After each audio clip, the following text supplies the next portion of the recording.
Namaste and welcome to you all in the first day of the virtual international conference organized by Scholars Association of Nepal. I would like to welcome all the valued participants, respected panelists, along with executive members of Scholars Society of Nepal.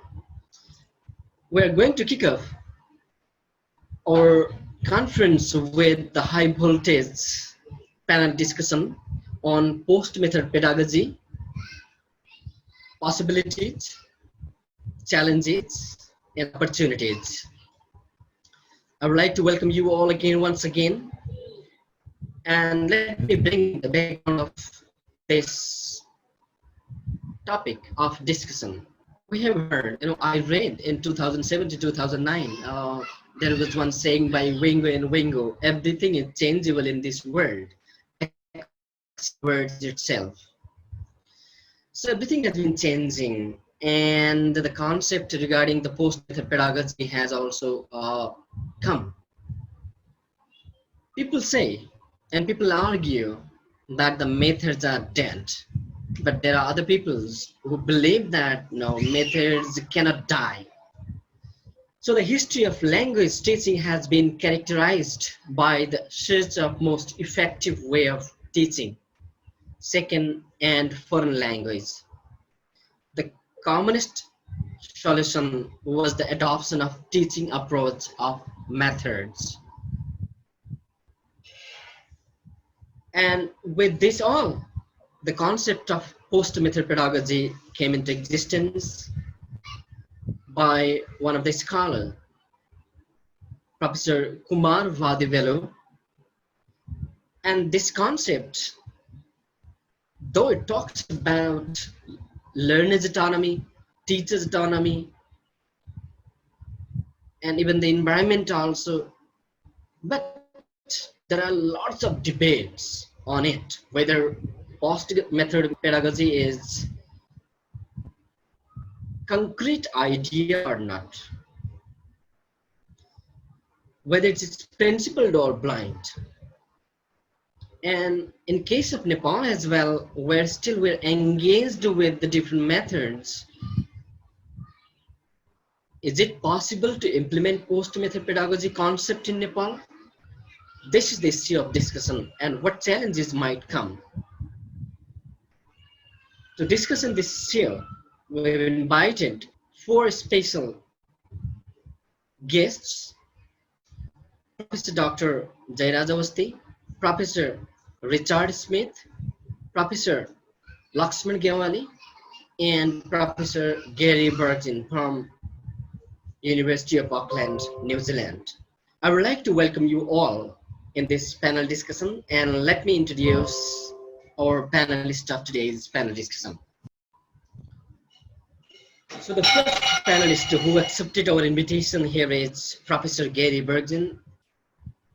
Professor Gary Burton is Professor of Applied Linguistics at the University of Auckland in New Zealand.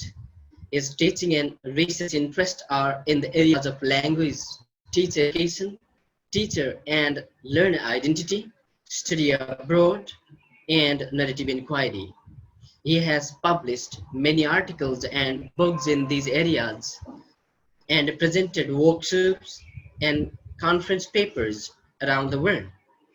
His latest book is Communicating Identities with Panelist in 2020, where the Routledge is the publisher.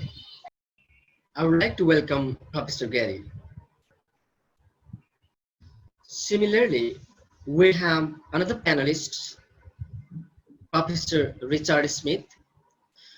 Professor Richard Smith is a reader in English language teaching and applied linguistics at the University of Warwick, UK.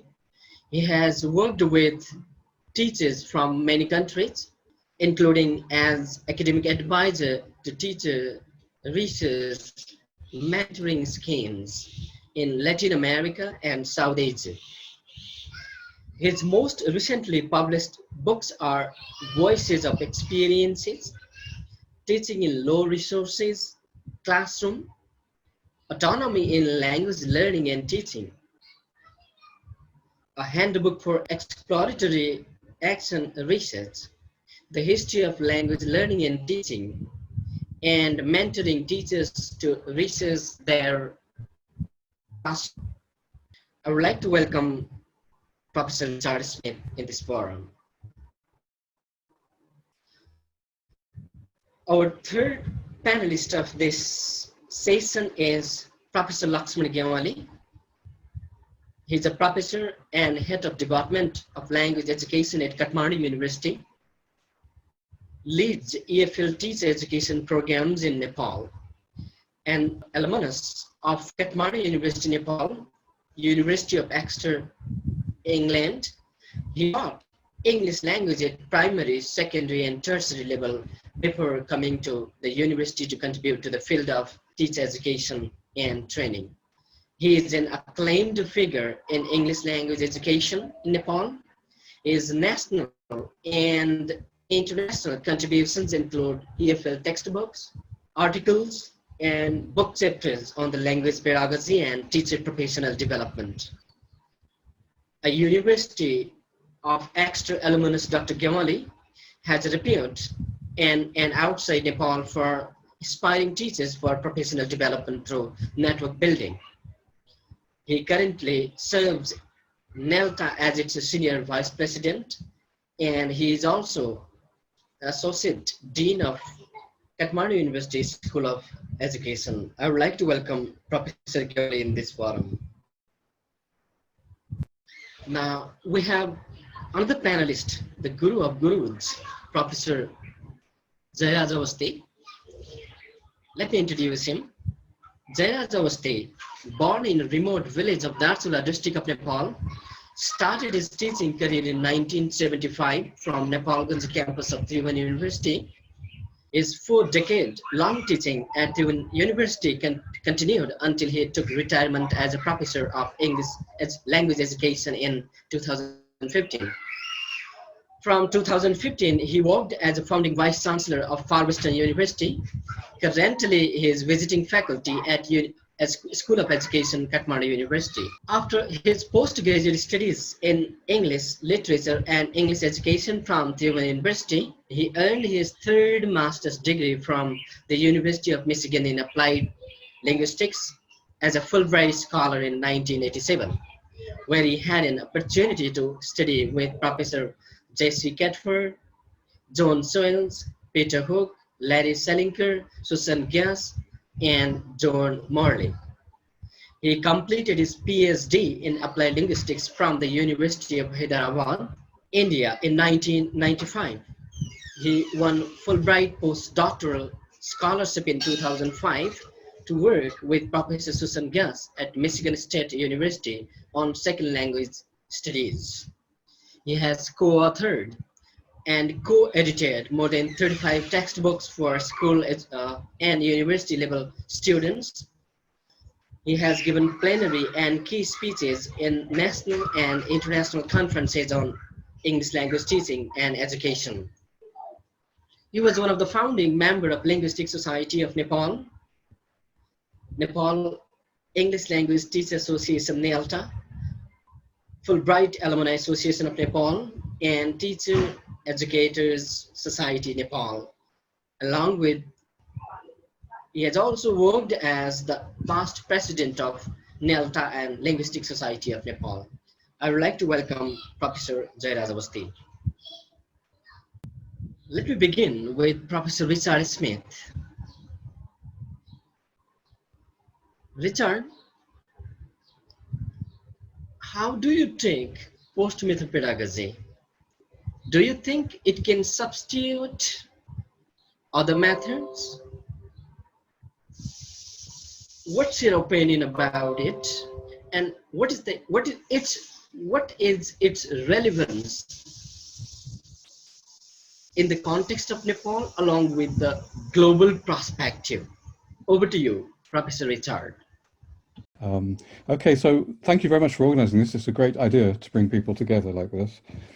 For me, post-method pedagogy goes beyond cum laude velu. It's something that's maybe not with this name, but has been very important to me since I used to work in Japan. It was in the 90s actually, and I went out to Japan as a young teacher.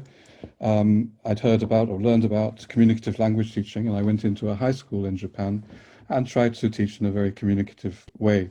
And it seemed to work a little bit, and it was quite entertaining for the students. But as I spent longer in Japan, I ended up spending about 13 years in Japan in total.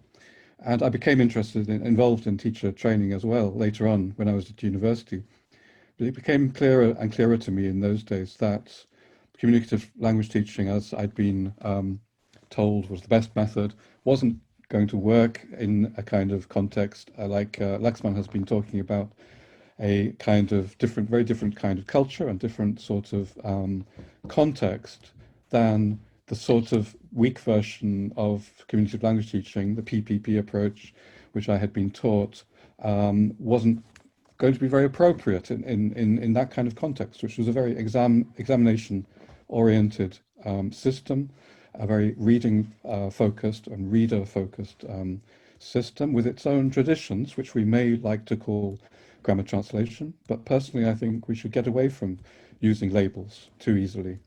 If we want to get away from method, which I think is very important, and actually to remind ourselves why we want to get away from conceiving of language teaching in terms of method, as Professor Awasthi said at the beginning, it's important to remember why do we want to do this?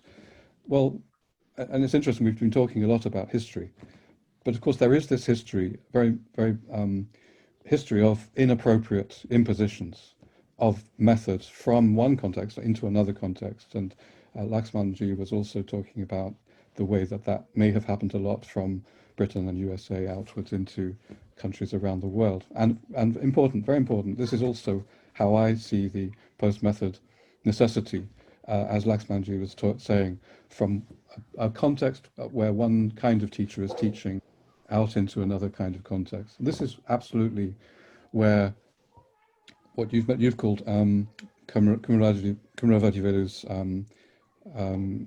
principle of particularity, which I would call a context-sensitive approach. We don't have to. I think for me personally, I became aware later of Kumravadivelu's work, but actually I was more inspired by people like Adrian Holiday, which Laxman was talking about. Also, of course, the article mentioned by Professor Awasthi, Alistair Pennycook's article in 1989, which really exposed in a very, very, very good way that particular methods are in the interests of particular groups of people. And the way that he also wrote in this article about the way that methods have been imposed in a very top-down manner onto teachers in different ways. And just let me just sort of recap some of those ways.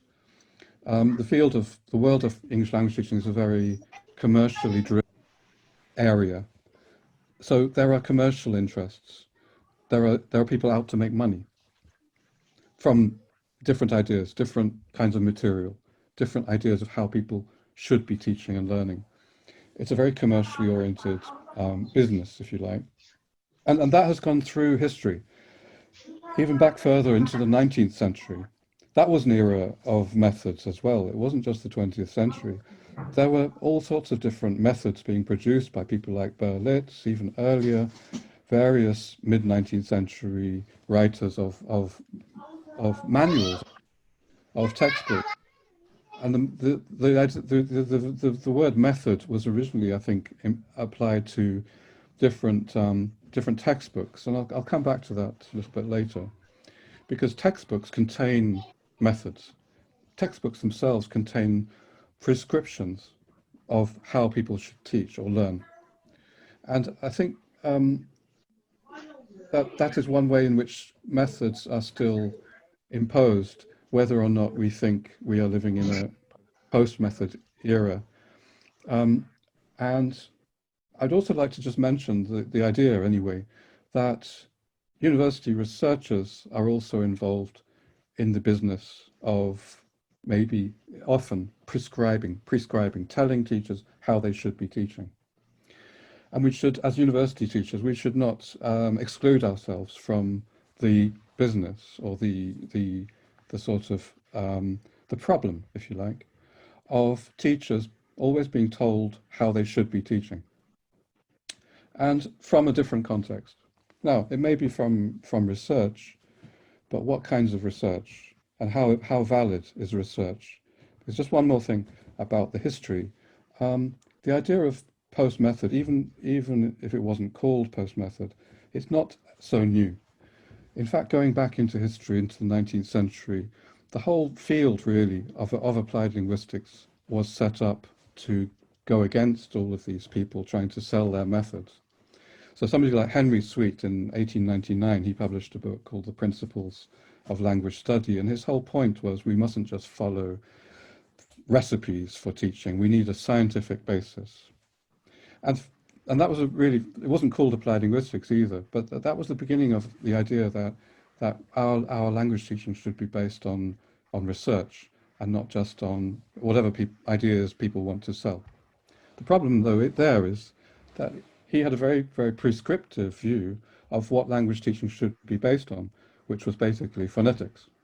So he was obsessed by phonetics. That was his whole world. And he said, therefore, teachers need to learn phonetics. Everything needs to be written in phonetic transcript. That was one person. I'm glad that Professor Awasthi mentioned Stern, because that was somebody who inspired me, actually, in about 1984 when I was doing my MA. Stern wrote a book called Fundamental Concepts of Language Teaching in 1983, published by Oxford University Press, which Professor Awasthi was referring to, I think. A really, really great book because it's basing ideas of how people should teach languages on different foundations. And those foundations include linguistics. So it's not just linguistics applied to language teaching, because that was always a big problem.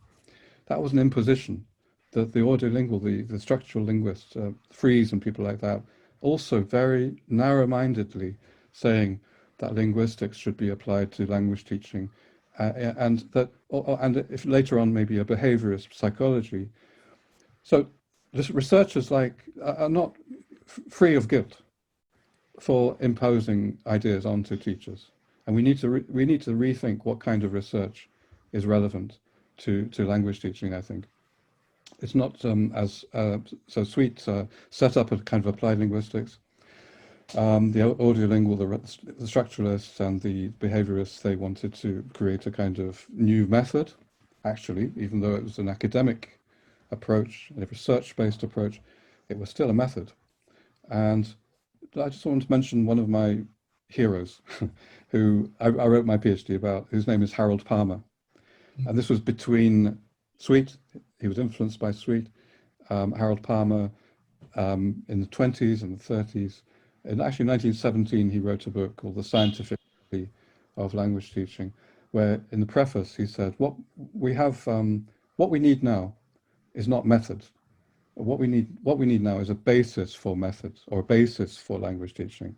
So the idea of post-method itself isn't really new, even though the phrase is new. But we're still, as Laxman was saying, I agree completely, we are actually still living in a method-oriented era. We haven't actually, and we need to think of histories of practice, not just histories of theory. So however much our discourse as language educators or as applied linguists, however much our discourse of theory, if you like, has been, I suppose since the audiolingual era and since communicative approach, has been imbued more by what Camilo Valdivieso calls a post-method way of thinking. That's certainly true, I think, and all to the good, because that opens up spaces for researchers, theorists, to help teachers to develop more appropriate ways of teaching. But it hasn't actually happened very much, and I hope we'll talk more about how we can achieve that, how we can bring it about more, because in practice, what's in many contexts around the world, something we might call grammar translation method, which I would prefer to think as one possible solution. We need to actually analyze those kind of traditional, typical ways of teaching and build on that and not just label them grammar translation method, which may itself be a Western way of thinking and also a method-oriented way of thinking. That has persisted. In Japan, this is certainly true. In many places, it's certainly true that the history of practice has not changed. There hasn't been that much change. And we see still a lot of practices which have not been very much influenced at all by what researchers, theorists have been saying in many contexts. So I'll just leave those thoughts for now. I hope we can come to maybe what we can do to try to push things more towards a post-method pedagogy, because I do think it's important, but how we get there is the question in concrete terms. The way we said the ideas here, it says that, it's a kind of vague term still. So let me again begin with Professor Awasthi here again. So what do you feel about it? Do you think there are certain things to take from post-method pedagogy, the concept of Kumar Vadivelu? What do you think about it? What are the concepts that you can just get from this concept, even if we're not ready to accept all the ideas that he has said to us?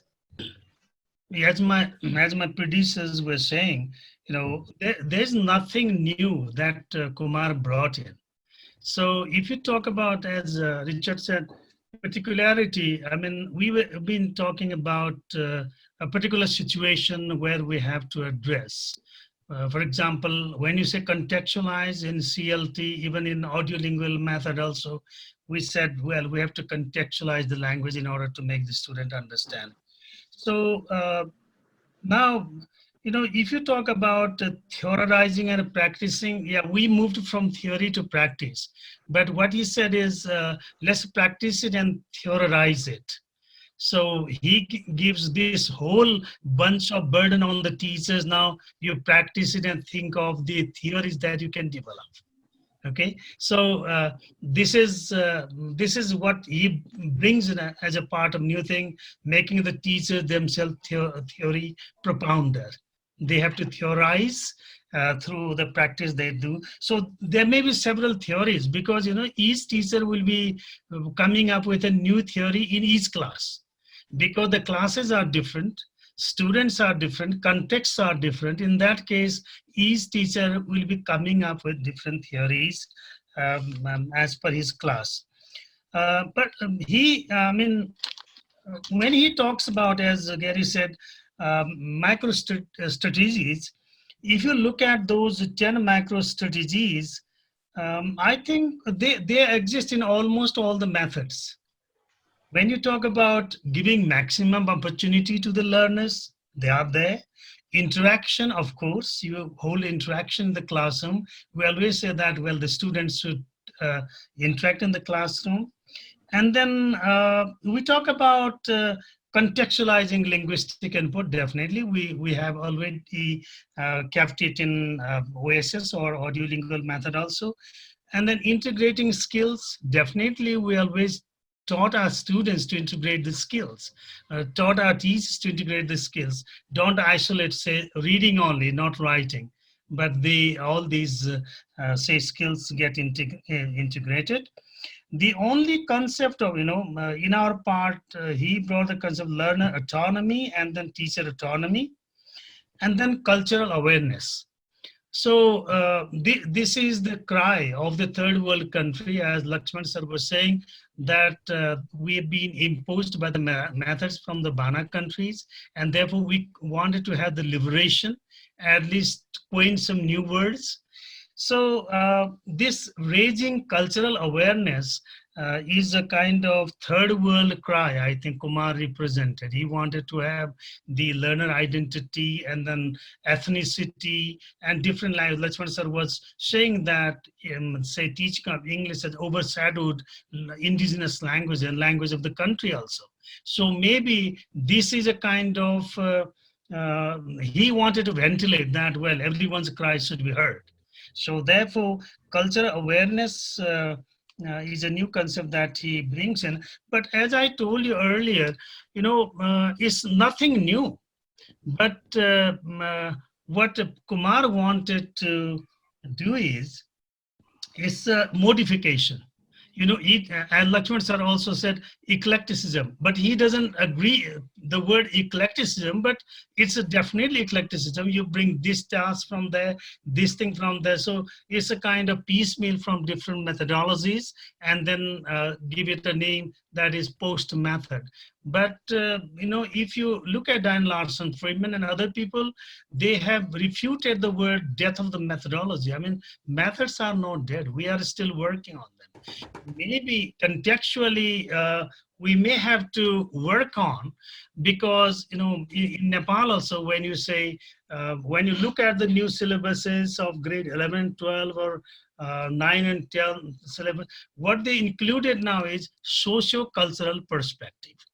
So when you teach language, you should not forget that you are in a particular society, and you are with a particular group of the people representing particular ethnicity. We should honor them, and then we have to humanize the language. And in a particular society, as Edwin Holiday talks about humanizing the language and socializing the language.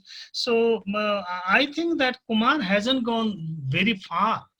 But this is only terminological jargon that we people, methodologists, try to bring in. I mean, he's still my friend, and we are still in very good context since the Michigan days. So sometimes I question also, had he brought completely a new methodology called post methodology, why did he keep silent after 2006? Why didn't he go beyond that? Because, look at his last book, which came out in 2006, and then it's been 14 years. He has kept silent, apart from giving some key speeches here and there.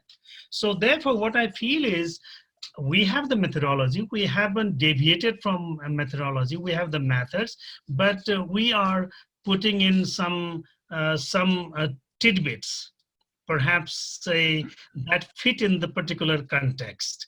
So therefore, what I feel is, we are still following major, say, communicative language teaching methodology, and then bringing something which could not be brought in before. So therefore, we cannot, completely depart from, we may depart from a method, but we cannot depart from the methods. It's my turn. I thought I'd just tell two stories that pick up a little bit on what the others have said, and also follow on from my diagram that I presented a little earlier, and also relate to Dian's question about Kumaravati Veru's contribution with his idea of post method. I think the idea of particularity is really powerful, because the particular context in which the teaching and the learning takes place really does influence what goes on inside the classroom and beyond, of course. But the one story I'll tell was, I started teaching at a high school in South Africa, and I was teaching English second language at this high school. And it was quite a well-resourced high school. It had textbooks. The students were very conscientious, very hardworking students. School principal said, because I asked him what's the syllabus like. I need to see the syllabus. What materials do you have? I spoke to the head of department. I spoke to the other teachers, and the very clear message I got was that it's really up to you as the teacher to teach any way you think is appropriate, as long as at the end of each year, and most important, at the end of their high school career, they pass their external examinations. So it was very much constrained by the examination context of that particular school. So I had a lot of freedom within my lessons year by year to teach the material I wanted to teach. I could even choose the textbooks. We didn't have a series that we followed. So I had a lot of freedom within that particular context to use the materials I wanted to use the content that I wanted to, as long as, and this was important, as long as I achieved the goals of the institution. And that was for the learners to pass their assessments and to pass their grades and to pass the external examination. So within that particular context, freedom as a teacher, I had a lot of autonomy to decide how I would operate within the classroom. A few years later, also in South Africa, in the same school system, I did a piece of research where I was interested in what the learners thought about what was going on in their English classes. What was their perception of the activities that they were doing? And theoretically, they were supposed to be following a communicative language teaching syllabus. So the syllabus said they should be doing CLT in their classes. And I spent some time in the school ethnographically. I taught in the school for a few weeks as part of this research.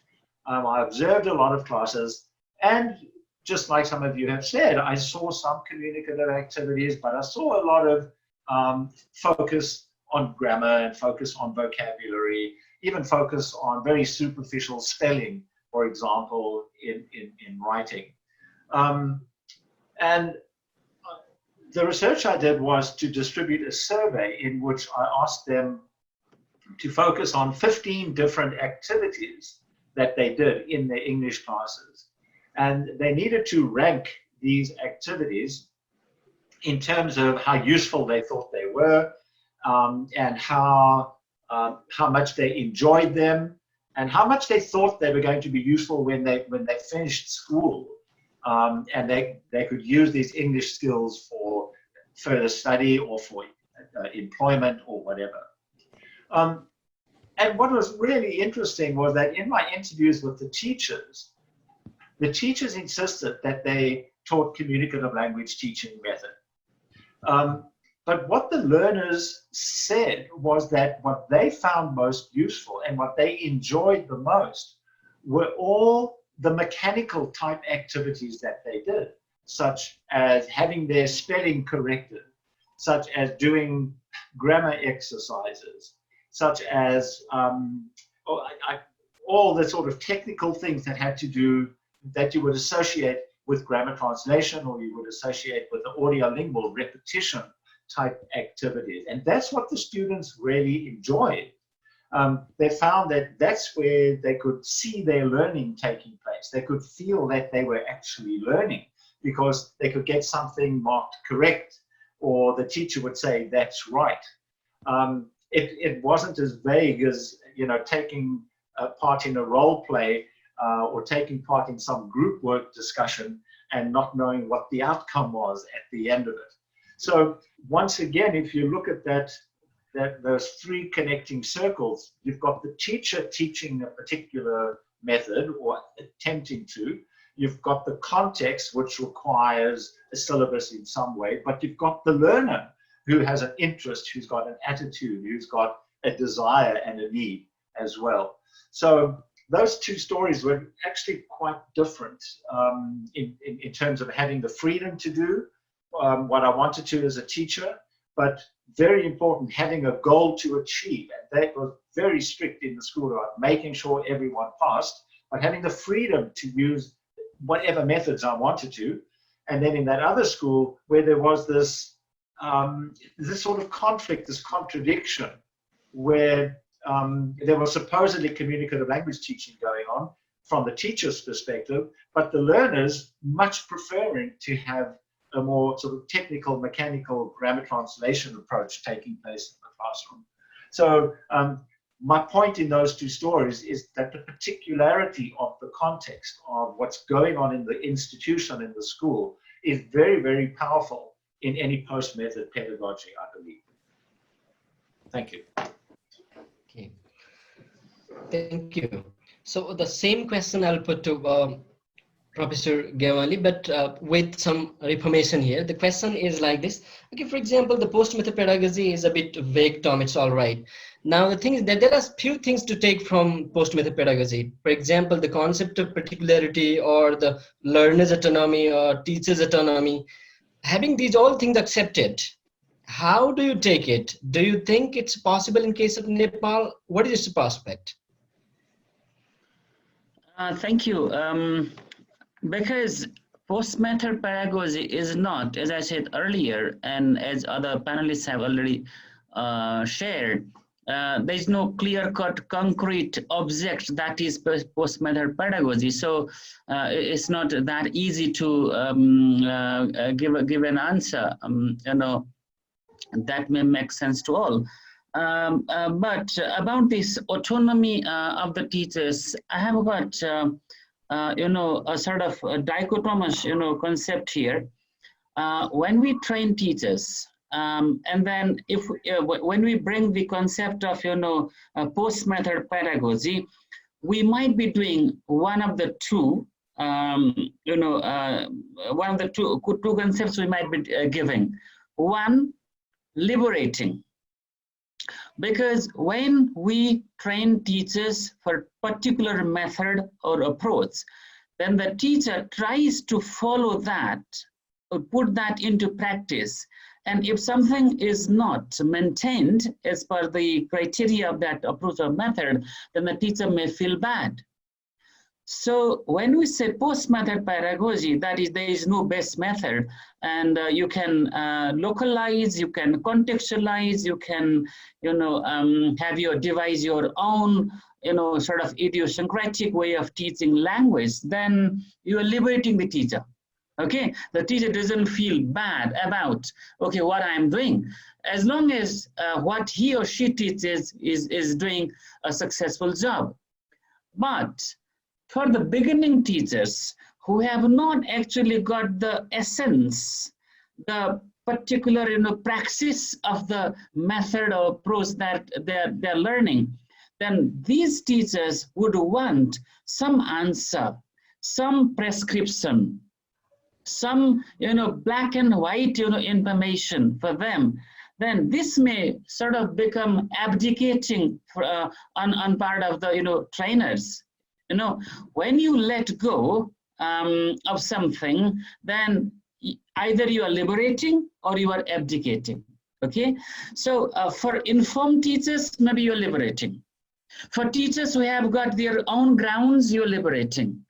But when you are, letting go teachers who are still, who still are not able, who are not able to, find their ground to stand on their firm footing, then maybe you are just abdicating. Okay. So to come to your question, whether it's possible or not, I think it depends upon the teachers, how they take what you are saying.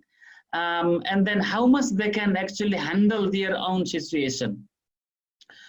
So this is a concept which is actually a little more abstract. It's not like teacher talking time, rationing time. It is this sort of this TPR, total physical response. So you stand up, you sit down. It's not that concretely black and white. It's sort of concept. So maybe what you're doing is look at this continuum where you strictly follow certain methods, and you don't follow any of the methods that were historically practiced, but you are fully free, to practice your own way of this, this language pedagogy. Maybe where does the continuum come? Where does your pendulum come? I mean, is it towards more, methods, or is it towards more, post-method pedagogy, freedom pedagogy, I should say? So it all depends upon the teacher's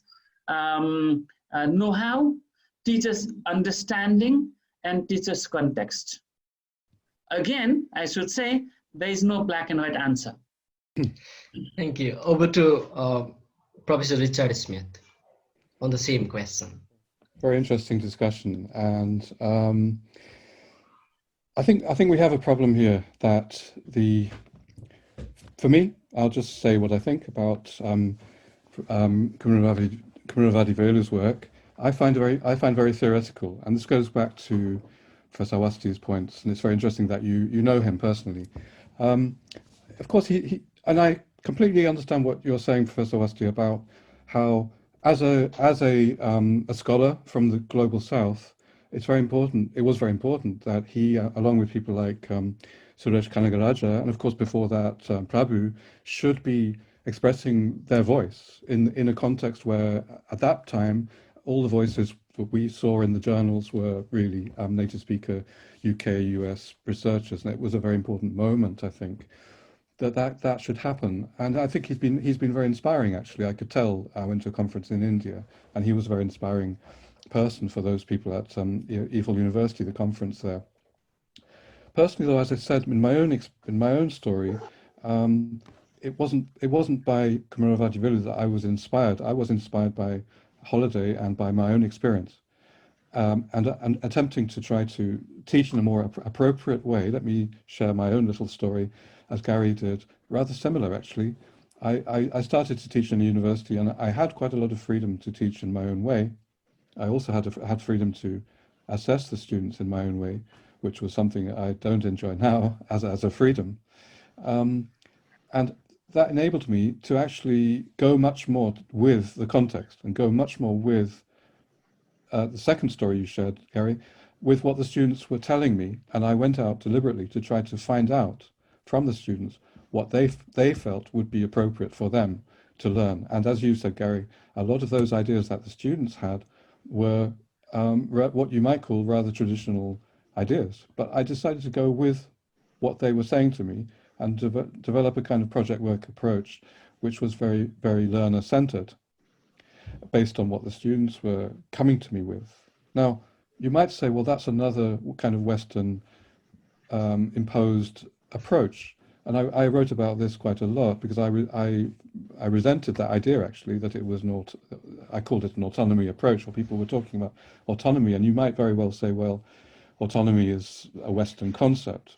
Well, you may be right, but I think that teachers throughout history in many, many contexts in the world who have had success have actually been going with what their students have been bringing to them. They have been going with what the context is suggesting they should do in response to their students' needs. I don't mind sort of stating that quite firmly, that I don't think that is a Western imposed concept. We might debate that. So the idea of going with what participants in a context are suggesting and are bringing and are saying that they would like to do, as far as you are free to do that, seems to me one basis for a pedagogy which is not imposed from the top down, but which is working with what participants bring to the situation. Now, that's one principle that I think Kumaravati Velu does share, where he talks about teacher autonomy, learner autonomy, etc. But I don't think it matters really what we call it, because if we start to think of the labels too much, we're getting into the area of theory too much. I'd like to move on a little bit and say that we don't live in a post-method era, because there are methods-based thinking or prescriptive thinking still dominates teacher education. It still dominates many conference presentations where experts are saying, this is how you should be teaching, this is what you should be doing.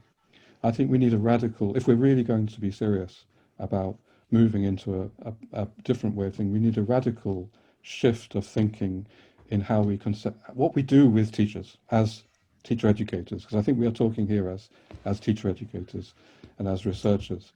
And I think that means as going out and finding out what teachers are doing in their own contexts and bringing those experiences in to our teacher education practice. Going and finding out what success is from teachers' points of view, like Gary said about students. As a teacher, I would try and find out what students find useful or successful, etc. In my practice, I would try to work with that as much as I can.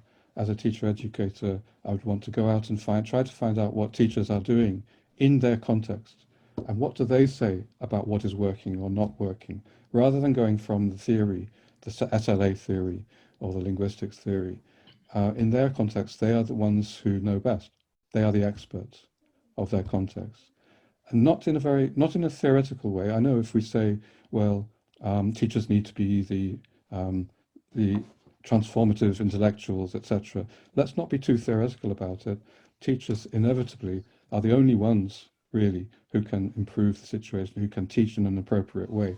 So let's go to teachers in the different contexts that we are preparing teachers for and find out from them and document what is working in their practice. And it may be rather traditional things, like Gary was saying about learners favoring, but at least that what they're doing may be appropriate and it may be something to build on. If we can bring in stories from teachers, and we've started to try to do that often with Nepali teachers actually, in networks like the Teaching English in Large Classes network, with Prem Payak, for example, working together with him. Also with this British Council sort of scheme that I've been involved with in Nepal, the Action Research Mentoring Scheme. We already have had about 200 teachers working with about 20 teachers.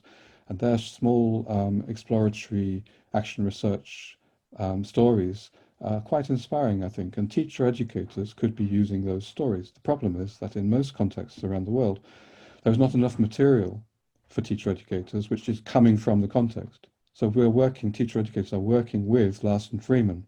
They're working with Richards and Rogers, completely fitting in still with a methods-based way of thinking. But if we can be looking much more at what teachers in our country, in our context, are doing, and get students to discuss it and say, well, what do you think about that? What's your theory about that? Not theory in an abstract way, theory based on practice. So this is what we need to bring to the surface. What do the student teachers think about what other teachers are doing? They can even remember teachers they had at school, their own school teachers. Because if we don't bring that to the surface the way that they were taught themselves, they will teach in that way. We know that teacher education is not a very effective intervention because it's over theoretical and it's unrelated very, very often to the practice, to the real context that teachers are going to face. That's a general phenomenon. So I think it's something we need to, as teacher educators and as researchers, try to resolve, because we ourselves tend to be oriented towards the theory, oriented towards the often US-based, UK-based theories as well. Let's admit that. So we need to think about how to decolonize our own research, our own teacher education. I find that sometimes in the teacher education courses, when you ask teachers to reflect on their own, and these are pre-service teachers, right, who haven't taught before, if you get them to reflect on their own experiences of their teachers and to articulate those, they're quite surprised that you do ask them. And if you ask them to do something with those reflections, they're often at a loss to know what to do with them. So as a teacher educator, it's quite challenging to get them to do something productive with their reflections, and to get them to reflect in the first place, because it's not something they're used to doing. So it's a really good suggestion, but it's quite challenging to do. From the student teacher's perspective and also the teacher educator's perspective. And it's the same with for student teachers who you want to encourage to do some sort of action research or some sort of exploratory practice, to get them to start off with that. They feel that it's perhaps not something they should be doing. They're there to learn about methods. And if you get them to do some exploratory practice, as part of a practicum and so on, to explore methods, for example, again, it's something they feel quite surprised about initially. So it takes some induction, it takes some working on for the student teachers to get used to that idea. So it is a bit of a challenge. I mean, it's an excellent idea, and it produces really good results, but it can be very challenging. I would be grateful if I could get some insight on similarities and differences between post-method pedagogy and eclecticism when they are applied in English as a second language context. It is the question by Hari Karki to Professor Awasthi. Okay, thank you. Actually, many people call it eclecticism. It is bringing some bits from one method and another bit from another method. So, if you look at the three parameters, particularity, possibility, and practicality, you could think that this is definitely eclecticism. Many people call it eclecticism also, but he said, no, I mean, it's different. It's not eclecticism. It is a established kind of thing. So, but I mean, to my knowledge, I mean, whatever I have read, and Kumar, I find it eclecticism, if you look at it, there's no difference between post-method and eclecticism, to me personally. Shall I add to that? Eclecticism and post-method pedagogy, I think what Sir said is fine. Just adding to that, post-method pedagogy is a historical concept. I mean, we spent a lot of time in developing methods now, so let's move on, or we are moving on, that historical concept, historical perspective, whereas eclecticism is sort of, an approach to, blending the practical, techniques, or let us say methods, or some components of the methods for teaching certain language component or English as a whole, whatever we do. So this is not historical, I think. It doesn't refer to history, but post-method pedagogy refers to history. That's what I understand. Over to you. So this is very interesting. Of course, I am very interested in history of language teaching and the need to research history. My interest in history is actually because I think teachers knowing more about history, and I emphasize history of language teaching practice as much as theory in their own context. Let me emphasize those two things. The history of how language teaching has gone on in your own context, among teachers in your own context. It's very, very under-researched. I wish more people would research it, because I think it could be a possible resource in many ways. It's just very, very neglected as a field of research within applied linguistics, which is always looking forward, always looking to the future. ELT is known as an area which is very, very innovative, always looking forward. I think actually, to make a different point, similar point from a different perspective, Gnawali is, if we are critical, then he is making the same error, because he is, as Laxman said, post-method pedagogy sounds like a historical statement that we are moving into a new era, and this is a common. This is how we conceive of linguistics, how we conceive of language teaching methodology, as always moving forward, always making progress. This is our myth, that we are always making progress. So if he talks about post-method pedagogy as if we are leaving everything behind and we are entering a new era, okay, but that way of conceptualizing what we are doing, in fact, retains the concept of method, because what he says in his book is, before we had audiolingual, we had direct method, we had grammar translation. I can't remember if he says grammar translation. Before we had CLT, and he packages up CLT as something which we need to move beyond. Yeah, but that by packaging up, and I've written about this in the ELT journal, by packaging up the past in giving labels to things that have happened, we're actually continuing to think in a methods kind of packaged up way. It's not moving beyond that. And post-method, the pedagogy of post-method pedagogy, so people talk about it as a kind of as a thing, the latest thing in a path toward progress.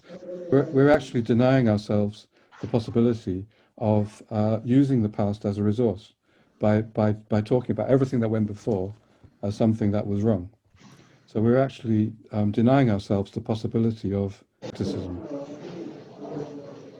throwing the past away into the dustbin of history, as it is called. So it could be a resource to look at.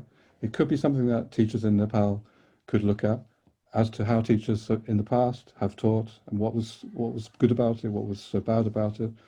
These days, especially, maybe, because actually these days we are kind of a little bit more free, perhaps, like Gary was in his school. We're not quite so constrained, perhaps, by how things go on. Of course, it's a very, very difficult situation, but it might be a time to reflect about what is valuable in education, valuable in learning, sort of beyond methods. That's another title of another book, actually, I remember. Beyond Methods. It was another book before Kathmandu Vadivelos. So let's not just, however much we respect the fact that he the book, let's not confine ourselves to Kathmandu Vadivelos. It's a very important issue, how to move beyond prescriptivism and top-down thinking. Okay, thank you, Professor Smith. And although we have many questions here, but I shared the time from 3 to 7, so we have just 7 minutes remaining. So let's wrap a bit, and we'll wrap it like this. What the question is, whether we talk about N.S. Prabhu's eclecticism or we talk about the post-method pedagogy, whatever, at least from these all, what are your, let me say, suggestions for the practitioners, the teachers, and the researchers? What do you suggest from these all? What to do with? 1 minute answer from all. All right. So what I feel is, as we're talking about teacher development, we have to incorporate a lot of things in teacher education. And then if we make the teacher competent enough to do as Gary said, do classroom research, find out their own, say, strategies and then weaknesses. If we train the teachers, because, when you talk about post-method pedagogy, people have not heard of it. The generation, a big generation, chunk of generation hasn't heard it. When I reviewed the researches on Iran, Bangladesh, and in our part of the world, when the question was asked, people did not have any idea of post-method pedagogy, but they've been teaching. Whatever they are doing with the capacity they have got, they have done it. But we have to empower the teachers, definitely. If the teachers are empowered, then the learners will be empowered too. Thank you, Professor Awasthi. Now, Professor Gary, I have one question, just final session. What do you want to say? What is the crux of this all? Okay, I mean, there are obviously many things we can say, but I'll just pick one thing. And I think I think to focus on teacher identity, who the teacher is, how the teacher sees him or herself, how the teacher can reflect and do research on him or herself, and the place of the teacher in the school and in the teacher's context, and how the teacher relates to his or her learners. I think looking at teachers, understanding themselves and understanding their place in the work that they do is so important. So thank you so much. I think the overall, whatever the discussion happened, I think the crux I got is the exploratory action research is the best way to bring out context-specific methodology, taking the best from all methods and techniques. This is what I felt. Yes. So Professor Gnawali, anything to say? Maybe I'll be very quick. If a teacher tries to follow a particular method, it will look like a straight jacket. You can't move. For example, if you go to university and then learn pair work and group work and come back to your village where you have 80 students in the class, and if you can apply that, you feel bad. Okay, so feel liberated that there is post-method pedagogy concept. Maybe I talked too much before, but let me try and keep it very short. So for me, it comes down to valuing teachers' perspectives, valuing and trying to encourage teachers to have agency in their own situations. Now, teachers are often looked down on, actually. Teachers are not seen as experts by researchers, by teacher educators. They're always being told they're doing things wrong, that they're not doing things according to the ideal way of teaching. But I think we need to reverse our perceptions and see what teachers are doing, which is successful in their own context. Bring that into teacher education, value that. Janak Negi, participating here, for example, made a great book out of teacher stories in Nepal. That kind of resource, out of exploratory action research. Of course, I'm very happy to hear that's valued, but Okay. Thank you. research which is appropriate and gradual in the context. Okay. Thank you. Thank you so much, Professor Awasthi, Professor Richard Smith, Professor Gary Burton, and Professor Laxman Gnawali for wonderful session. You gave your valuable time to us, and thanks to all the participants for being with us. Namaste.